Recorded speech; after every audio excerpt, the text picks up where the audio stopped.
so Duncan, who's the Chief Finance Officer at Vivid, which for anybody who doesn't know is a housing association with about 35,000 homes in the southeast of England. And Duncan's going to talk a bit about his recent experience of Vivid going through an IDA. So one of the last in-depth assessments that's happened under the last regime, if you like, before inspections start from the beginning of April. And then Ceri Fajemisin, who's the Executive Director of Business Operations at Mount Green Housing Association, is also going to speak. Mount Green has got about 2,000 homes, bit under 2,000 homes, also in southeast of England. But Ceri, as well as his role there, is chair of the National Smaller Housing Association Network and a member of the regulator's small provider panel. And I think he's also a board member at Gloucester City Homes. So Ceri is extremely busy, and we're very lucky that he's had some time to join us today. And he's going to talk about the challenges for small providers in relation to the consumer standards and a bit about the importance of the board role. So on that note, I will hand over to Duncan. I have been told that it's a little bit challenging to spotlight the speakers in the breakout rooms. So if you can't see Duncan on your screen, you'll just need to click the view button on your top right-hand side and select speaker. Over to you, Duncan. Thank you, Ceri. I suppose I should start by saying I'm not an expert on consumer regulation. I feel slightly exposed at being at a masterclass and being asked to speak. What I can do, as you said, Ceri, is we were the last of the IDAs done under the old regime. And as we know, the regulator has for a while now been using the IDA process to road test some of its approach to consumer regulation and giving some quite useful feedback at the end of that process. So I can share that experience. And then I know I'm only supposed to speak for 5 minutes. If there is time at the end, I'll talk a little bit about how we manage that process, because we believe that there are some things we can do to make it a bit easier for the regulator and in turn a bit easier for us to go through that process. But I'll focus first on the consumer standards stuff. The regulator chose through our IDA, and it was very recent. I'm still nursing the bruises now, so I'm not quite over it yet. But the regulator chose to have a look at stock quality, stock decency, repairs and adaptations, and health and safety. Those were the areas that they chose to examine. Why those areas? Well, there is nothing about Vivid that would particularly draw them to those areas. We're a fairly vanilla organisation. We don't do anything particularly special or exotic in those areas. We don't have a string of maladministrations.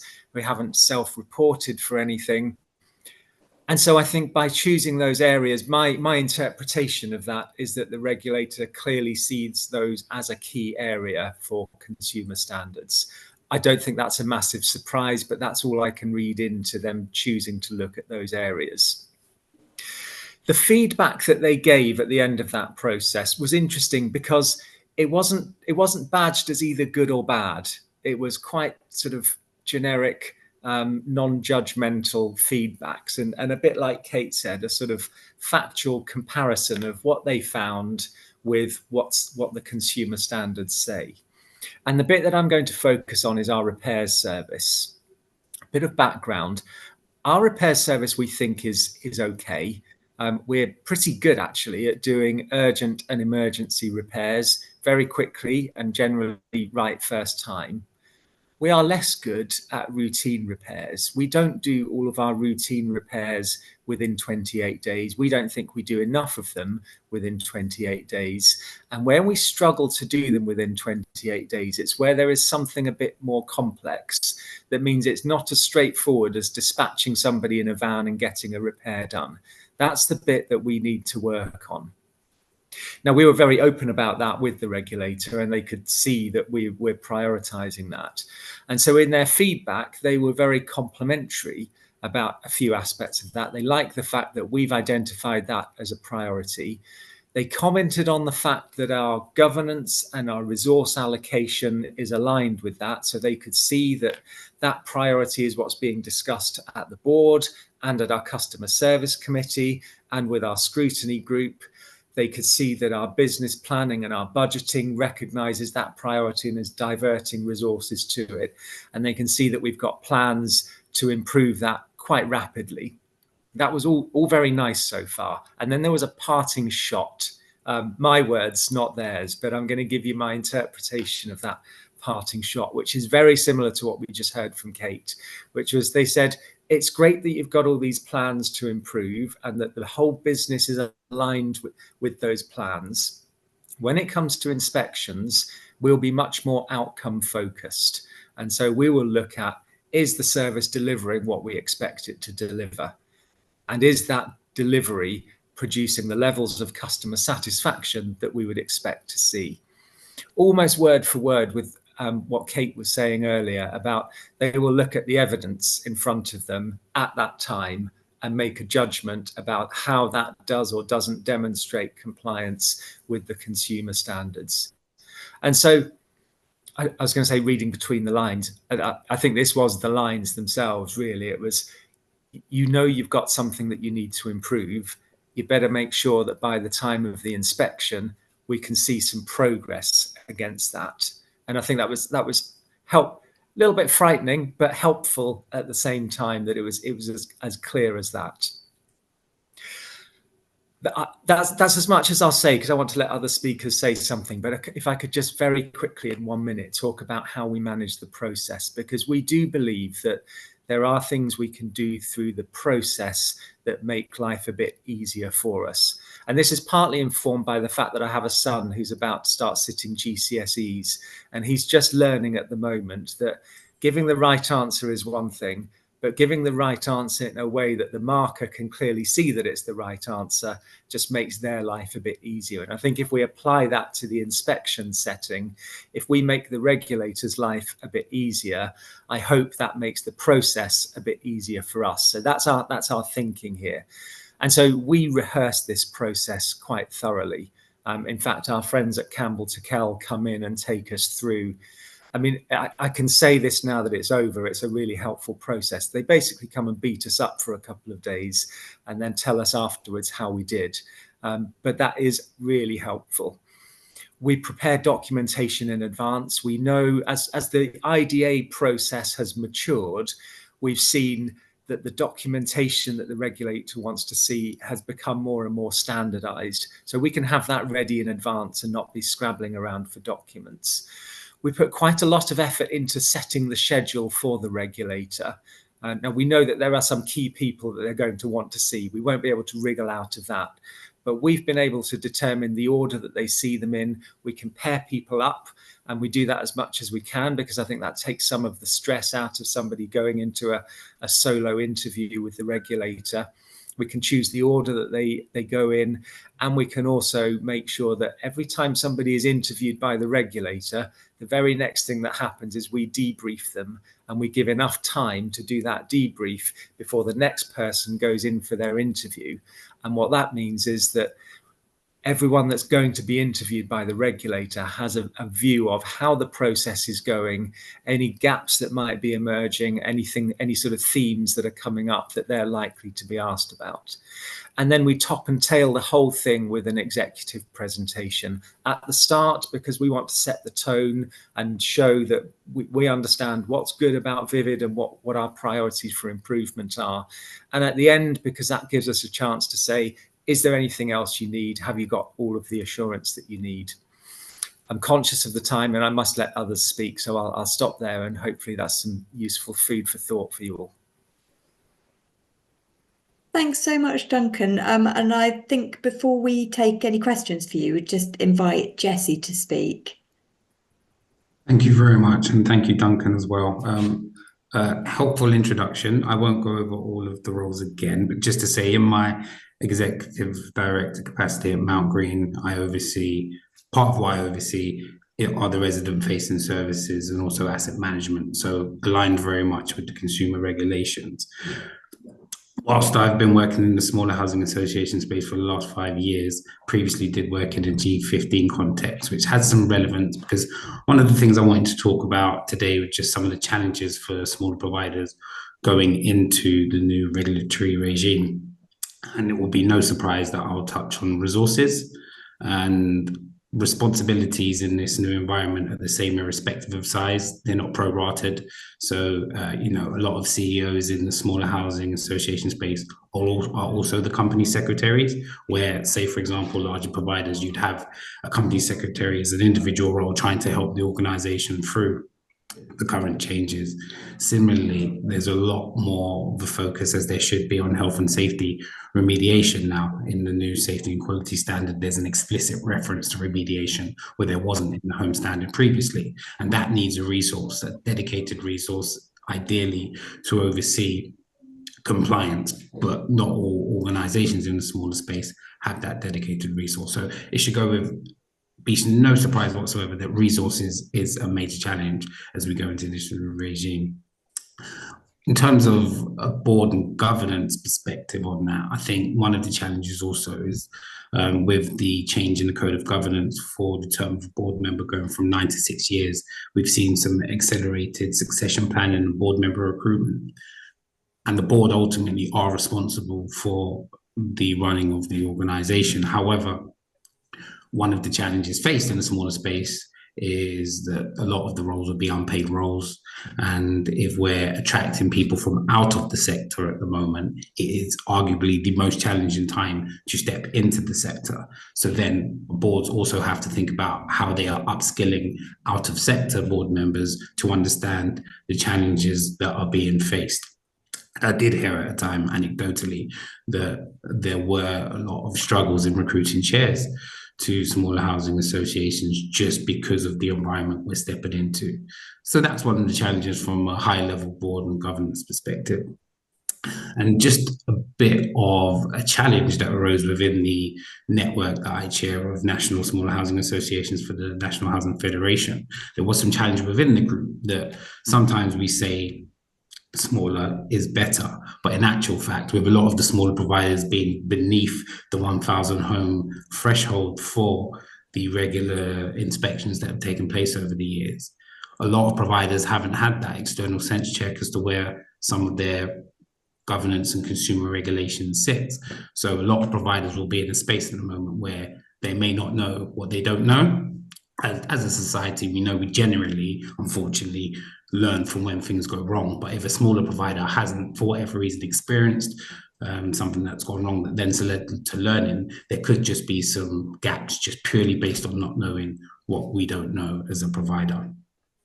So rather than just dwell on the challenges, I think this is a good opportunity to go into a toolkit that Campbell Tickell have actually been producing in conjunction with the National Housing Federation. So part of the feedback coming from members within the national network was that ultimately governance was an area that smaller providers struggled with. I touched on before, company secretaries often being the chief exec as well, and just board level experience in the sector and knowledge. So there was a decision to commission a piece to produce a toolkit, and I think this will help ultimately some of the challenges that I've spoken to. So within that toolkit, just to go over some of the headings within there, there'll be an overview of the standards and key documents and some self-assessment templates, because often what ultimately providers need is, where there's a lack of resources, don't need to reinvent the wheel. We just need often someone to be able to quickly populate something where the knowledge is already known. At the moment, it feels quite overwhelming for ombudsman things coming out, different consultations. So one thing the toolkit does well is try to cross-cut the themes so they don't feel like individual streams of work, but they bring them in under several sort of grouped headings. And there are adaptable board paper resources in there to help introduce new consumer standards. Some helpful questions around some of the challenges being thrown at boards at the moment. How do you know you're delivering equitable services? How can you trust the quality of your data? So some helpful questions to guide board members through that, as well as adjustable templates for resident panel terms of references and communication with residents. And just to touch on that point about, people coming from out of the sector to sit on boards, there's some signposting to useful resources for board members and some jargon busting as well. And perhaps most importantly, a section dedicated to when things go wrong in terms of when to consider self-referrals and how to take the board through that journey. And a number of us contributed to that. When the toolkit does get published, and release the various participants from small housing associations will be named. But that's been a really well-informed piece that will hopefully help people navigate the new changes. And when we had a bit of a debrief, Catherine Little from Campbell, Tickell, myself and the NHF, we spoke about what perhaps were the most important parts of the toolkit. And there was a section in there called Ensure Your Board is Well Prepared. And that was my contribution. The regulator is very clear that boards are ultimately responsible for the running of an organisation. But the reality is the board isn't there on a day-to-day. And as I've said, not everyone is from within the sector. So I think one of the things that the toolkit really helps drive, I think, is that sense of board ownership. So if there are board members and or executive colleagues on call, when the toolkit does get published, and Campbell Tickell can provide a bit more information about the dates and the timeline for that, when it does come out, really encourage time to be taken with the board to sit with it. It will help start to answer questions such as, how does the board know what it doesn't know? At the moment, I think we're going to be going through a bit of perhaps a sensitive change in terms of dynamic with executives and boards. There's an increased focus at the moment on trust being based on independent assurance. And that's going to feel different. Now I wear an executive hat and a board member hat, and that will feel different. As an exec, I have to be prepared to say something that the board might want an internal auditor to explore further. And likewise, as a board member, I might hear something, trust that the exec are telling me that as a board member, it is what it is, but still might want to say, actually, but can we have that looked at? Because ultimately, as a board member, if I'm in a meeting with the regulator, I need to be able to say what independent assurance I got. So I think the toolkit will help tease through any of those sensitivities if there is to be a change in dynamic at board and exec level with some of those conversations. So I am happy to leave it there and we can go into questions and answers, I think. Brilliant. Thanks so much to both of our fantastic speakers. And just to pick up, Jessie, you were talking about the toolkit. People have asked, where can they get hold of a copy? I think that's through the National Housing Federation, isn't it? Once it's finalised, is that right? So what I'm going to ask is that when we go back to the main group, that Catherine can help give a bit of a clearer steer as to the specifics of the publishing of that. But it is coming soon. There has been a draft that's been reviewed. Yeah, brilliant. The detail of the publishing aspect of it. Yeah, I think my understanding is it'll come out through the National Housing Federation. So we're not quite certain on timing, I think, but for National Housing Federation members, it will be available in that way. And someone also asked, will the toolkit focus on consumer standards for small providers? And that is the content of the toolkit, isn't it? Very precisely to help smaller providers. Yes. With approaching consumer standards. Great. And Jessie, I mean, smaller providers often have quite limited resources, don't they? So where would you recommend that smaller providers should be focusing when they're preparing now with what's coming? Where can they best put their efforts? So my personal advice would be to consider health and safety #1 priority. And that might involve more work than providers have put in before, i.e. there's an increased focus on remediation, whereas a sector we might have got certificates done. Have we then taken care of monitoring proactively how we're then making homes safe? And if you look through the consumer regulation annual reports and the annual sector risk profile, time and time again, the case studies are about remediation being delayed or a failure to do it. So that would be my #1 bit of advice. In a broader sense, I think what boards have to develop more and more now is that behavior of trade-off discussions. I think the regulator has been quite helpful in acknowledging that if providers try to meet every stakeholder's expectations, providers will collapse. So I think that's a good opportunity for providers to go back to the drawing board, consider what their values, purpose, mission is, and then proactively set out trade-offs and communicate transparently with residents where appropriate as to what they may be. So health and safety #1 priority, but develop that trade-off culture and discussion. Yeah, that makes really good sense. Thanks, Jessie. And Duncan, people, I think firstly, it'd be really helpful if you could just remind people what the areas were you were saying the regulator had focused on around the consumer standards. Yeah, stock quality, stock decency, the repairs and adaptation service, and health and safety. Okay, thanks. And there's a question here about whether when they came and did the IDA, they met with tenants and sought their views, because I know obviously we've heard from Kate that's what they're planning to do as part of the inspections. Yeah, they attended one of our customer service committee meetings, which has tenant representatives there. So perhaps as a sort of IDA plus, they did get to meet with tenants, but not specifically to touch on consumer regulation. Yeah, okay, thank you. And somebody's also asked you what surprised, was there anything that surprised you? Was there anything that didn't perhaps that didn't feel quite how you were what you were expecting? I think what surprised and impressed and alarmed me in equal measure is just how well informed the regulatory team is. They obviously ask for a lot of information in advance and they do their own homework. And I am impressed at how well they assimilate all of that and they come along very knowledgeable about the organisation.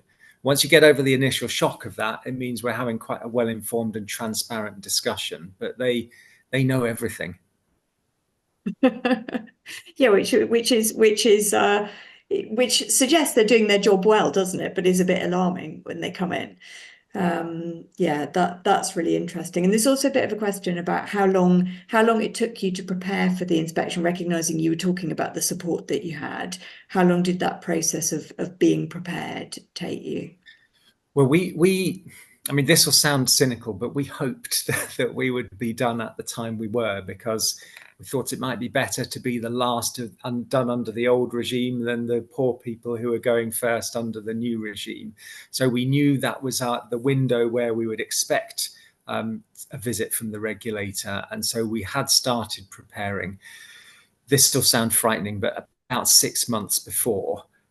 Just because we wanted to have documents ready to go. We wanted to know who the interviewees were and their availability. And then that rehearsal process that Ceri, your colleagues, it was actually Catherine and some of her colleagues that came and gave us a good going over for a few days, just the logistics of planning that. So it wasn't intense preparation until the sort of weeks leading up to it. But for 6 months, we knew it was coming. We knew it was likely to be in the sort of winter period.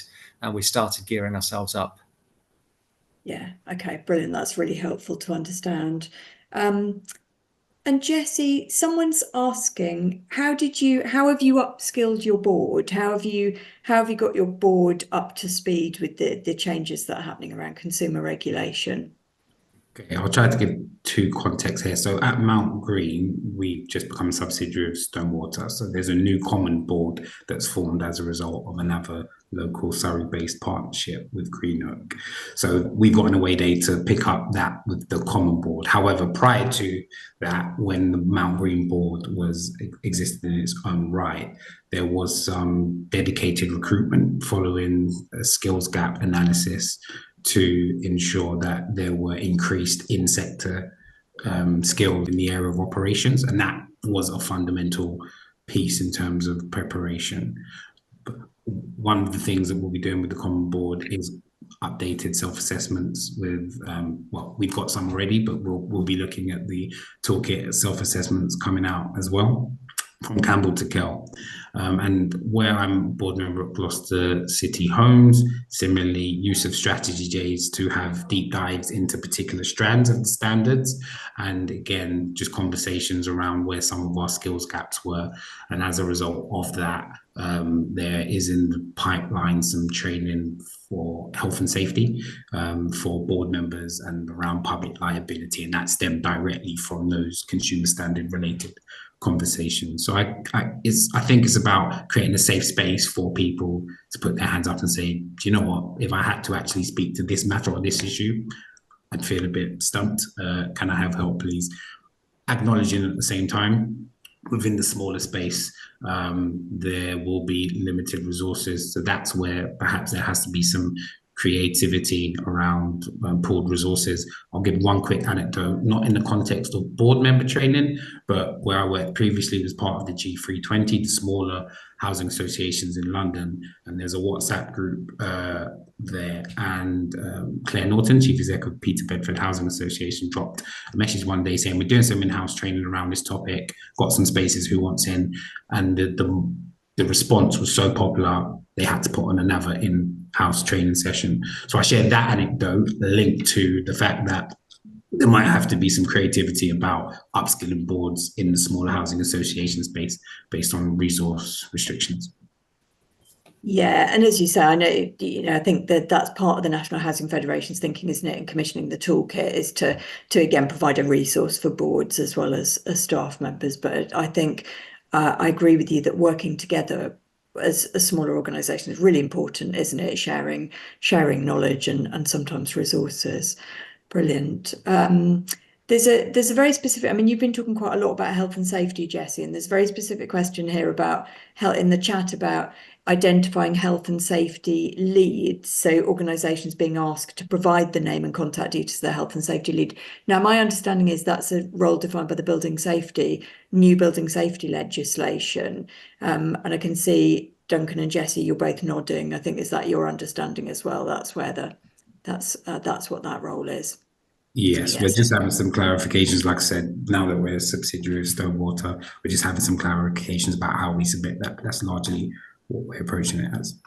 Yeah, okay, great.